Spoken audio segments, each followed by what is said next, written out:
What's up, guys? Welcome back to another Poke Chomp video. Hopefully you were able to get your hands on the new PC ETBs for the Mega Evolution set.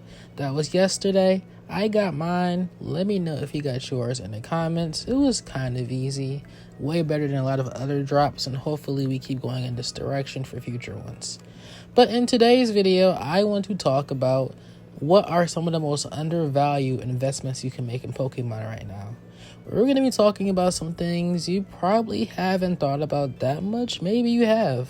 But let's start off with something very obvious, and that's Journey Together.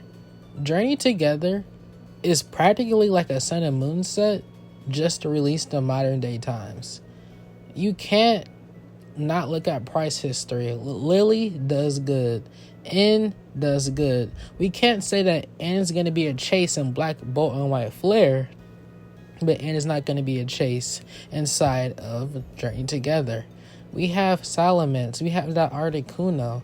Journey Together is a really good set, and honestly, it's just hated because there's so much other good stuff out right now.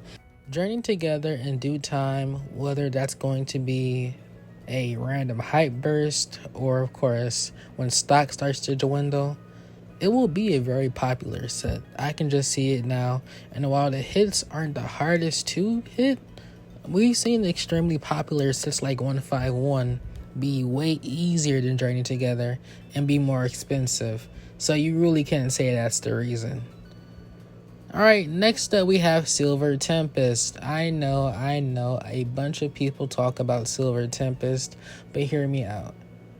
If Lost Origin, which mainly just has Giratina and Aerodactyl, which, let's be honest, nobody actually chases Aerodactyl, can be $500+. Why can't Silver Tempest be $500+? Yes, the Giratina is harder to pull than the Lugia and Silver Tempest, but Lugia and Rayquaza is a way stronger duo chase than like Giratina and Aerodactyl. Silver Tempest is an extremely good art. Like, there is nothing wrong with this set. Of course, it's top heavy, just like Lost Origin is, but like I just said, like, they're practically the same, and I think there's a lot of growing room for Silver Tempest, and there's nothing wrong with owning a booster box while Paldea Evolved is basically outpricing, which is insane. Next up, we're going to be talking about Black Bolt and White Flare, and while this is the newest set coming out, we all know what's going to happen to this set. It's not going to perform the best because the majority of people in this market can't name more than like 5 to 10 Unova Pokemon. I think this set will do extremely good long term, because long term, when all the people who play Black and White start to, hit 30 and 40 years old, this will be a very good nostalgic set for them to be able to open up. And I honestly thank Pokemon for dropping this now compared to during that time period, because in that 20-30 years, when the Black and White kids, grow up, they're gonna want to open up this set. So I think it's an extremely good investment. It has pretty much everything Black and White besides Black Chrome and White Chrome.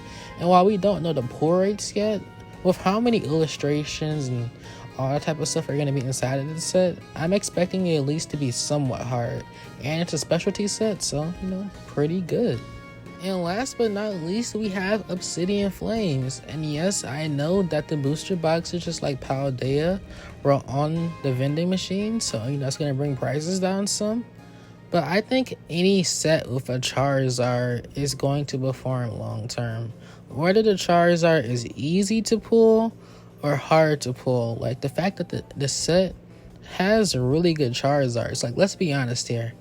If Obsidian Flames had like a 1 in 1,000 pull rate, it wouldn't matter how ugly or beautiful the Charizard is, it would be chased. And then once again, we can look at 151. 151's Charizard, it basically has the exact same pull rate ratio, and there's God packs on 151 too. But the price of the card raw and 10 is like way more expensive. So is Obsidian Flames actually hated because of the pull rates, like people say? Or is it because that Obsidian Flames isn't being hyper shielded into oblivion? Paldea Evolved had the exact same issue going on, I'm just saying. So I think Obsidian Flames has a bunch of room for growth and might be like, a new gen Flash Fire for kids like in 5 to 10 years. But I want to hear in the comments, overall guys, what are your underrated investments? What do you guys think is going to perform that no one is talking about? Until next time guys, see you tomorrow, 9 a.m. EST, PokeChomp out.